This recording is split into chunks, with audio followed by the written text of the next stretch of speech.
ವಿದ್ಯೆ ಕಲಿಸಿದ ಗುರುವನ್ನ ದೈವವೆಂದು ಭಾವಿಸುವುದು ಭಾರತೀಯ ಸಂಸ್ಕೃತಿ. ಇದಕ್ಕೆ ಸಾಕ್ಷಿ ಎಂಬಂತೆ ಇಗಲೂರು ಗ್ರಾಮದ ಸರ್ಕಾರಿ ಪ್ರೌಢಶಾಲೆಯ 2003-2005ನೇ ಸಾಲಿನ ಹಳೆಯ ವಿದ್ಯಾರ್ಥಿಗಳು ಒಗ್ಗೂಡಿ ತಮಗೆ ಅಕ್ಷರ ಕಲಿಸಿದ ಗುರುಗಳಿಗೆ ಸನ್ಮಾನ ಮಾಡುವ ಮೂಲಕ ತಮ್ಮ ಗುರು ಭಕ್ತಿಯನ್ನ ಮೆರೆದಿದ್ದಾರೆ.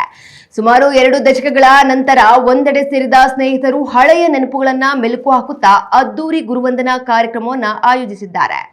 ತಮಗೆ ವಿದ್ಯೆ ನೀಡಿ ಬದುಕಿನ ದಾರಿ ತೋರಿದ ಅಂದಿನ ಶಿಕ್ಷಕರನ್ನ ಆಹ್ವಾನಿಸಿ ಅವರಿಗೆ ಫಲಪುಷ್ಪ ಸ್ಮರಣಿಕೆ ಹಾಗೂ ಶಾಲು ಹೊದಿಸಿ ಆತ್ಮೀಯವಾಗಿ ಸನ್ಮಾನಿಸಲಾಗಿದೆ. ಸನ್ಮಾನ ಸ್ವೀಕರಿಸಿ ಮಾತನಾಡಿದ ಶಿಕ್ಷಕರು, ಹಲವು ವರ್ಷಗಳ ನಂತರವೂ ನಮ್ಮನ್ನ ನೆನಪಿಟ್ಟುಕೊಂಡು ಈ ರೀತಿ ಗೌರವಿಸುತ್ತಿರುವುದು ನಮ್ಮ ವೃತ್ತಿ ಜೀವನಕ್ಕೆ ಸಿಕ್ಕ ದೊಡ್ಡ ಸಾರ್ಥಕತೆ. ವಿದ್ಯಾರ್ಥಿಗಳ ಪ್ರಗತಿಯೇ ಗುರುವಿಗೆ ನೀಡುವ ನಿಜವಾದ ಗುರುದಕ್ಷಿಣೆ ಎಂದು ಭಾವುಕರಾಗಿ ನುಡಿದಿದ್ದಾರೆ.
ದೀಪ ಬೆಳಗಿಸಿದ ಶಿಕ್ಷಕರಿಗೆಲ್ಲರಿಗೂ ಧನ್ಯವಾದಗಳು.